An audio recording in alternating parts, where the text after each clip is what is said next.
और इस वक्त की बड़ी खबर आपको दे दें। अगस्ता वेस्टलैंड मामले में क्रिश्चियन मिशेल ने इतालवी खातून के बेटे के बारे में बात की। ईडी को ये बताया कि लेकिन इस ने किस तनाजुर में नाम लिया कुछ नहीं कहा जा सकता। और क्रिश्चियन मिशेल ने मिसेस गांधी का नाम लिया है। ईडी ने दिल्ली की पटियाला हाउस कोर्ट को बताया। दिल्ली की पटियाला हाउस कोर्ट ने तहवील में दिया है। क्रिश्चियन मिशेल को 7 दिन की ईडी तहवील में दिया गया। बड़ी खबर अगस्ता वेस्टलैंड को लेकर। क्रिश्चियन मिशेल ने इतालवी खातून के बेटे के बारे में बात की। ईडी ने कोर्ट को बताया है इस सिलसिले में, लेकिन इसने किस तनाजुर में नाम लिया कुछ नहीं कहा जा सकता। ईडी का यह कहना है। क्रिश्चियन मिशेल ने मिसेस गांधी का नाम लिया है। ईडी ने दिल्ली की पटियाला हाउस कोर्ट को बताया कि दिल्ली की पटियाला हाउस कोर्ट ने तहवील में दिया है। क्रिश्चियन मिशेल को 7 दिन की तहवील में दिया है ईडी ने। बड़ी खबर अगस्ता वेस्टलैंड मामले को लेकर। क्रिश्चियन मिशेल ने मिसेस गांधी का नाम लिया। इनके अलावा इतालवी खातून के बेटे के बारे में भी बात की। ईडी ने इस सिलसिले में कोर्ट को बताया है। ईडी का कहना है कि किस तनाजुर में नाम लिया कुछ नहीं कहा जा सकता।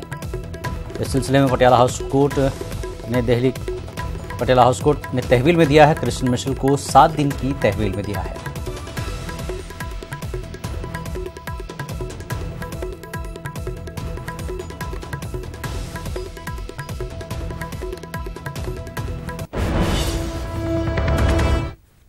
वज़ीर-ए-आज़म नरेंद्र मोदी ने गाजीपुर में अवामी रैली से खिताब करते हुए कांग्रेस पर जमकर निशाना साधा। मोदी ने कांग्रेस के जरिए किसानों की कर्ज माफी की बात पर कहा कि कर्नाटक में कांग्रेस ने लाखों किसानों की कर्ज माफी का वादा करके उनके वोट चुराए थे और अकबी दरवाजे से हुकूमत तश्कील देने के बाद कर्ज माफी को लेकर कुछ खास नहीं किया और सिर्फ 800 किसानों को ही कर्ज माफी का फायदा पहुंचा। मोदी ने इल्जाम लगाया कि मुल्क के किसानों को कांग्रेस ने बर्बाद कर दिया है। इससे कबल वज़ीर-ए-आज़म ने गाजीपुर में सोहेलदेव पर डाक टिकट भी जारी किया।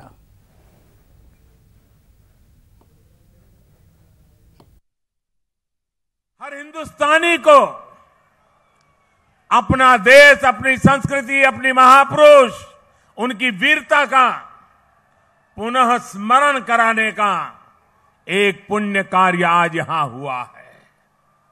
महाराजा सुहेलदेव की शौर्य गाथा, देश के लिए उनके योगदान को नमन करते हुए थोड़ी देर पहले उनकी स्मृति में पोस्टल स्टैंप जारी किया गया है। 5 रुपए की कीमत का ये डाक टिकट लाखों की संख्या में देश भर के पोस्ट ऑफिस के माध्यम से देश के घर घर पहुंचने वाला है। देश में सबसे कम विकसित क्षेत्रों में से एक पूर्वांचल को मेडिकल हब बनाने की दिशा में निरंतर तेजी लाई जा रही है। भाइयों और बहनों, थोड़ी देर पहले जिस मेडिकल कॉलेज का शिलान्यास किया गया है, उससे इस क्षेत्र को आधुनिक चिकित्सा सुविधा तो मिलेगी ही, गाजीपुर में नए और मेधावी डॉक्टर भी तैयार होंगे। यहां के नौजवानों को डॉक्टर बनने का सपना अपने घर में पूरा करने का मौका मिलेगा।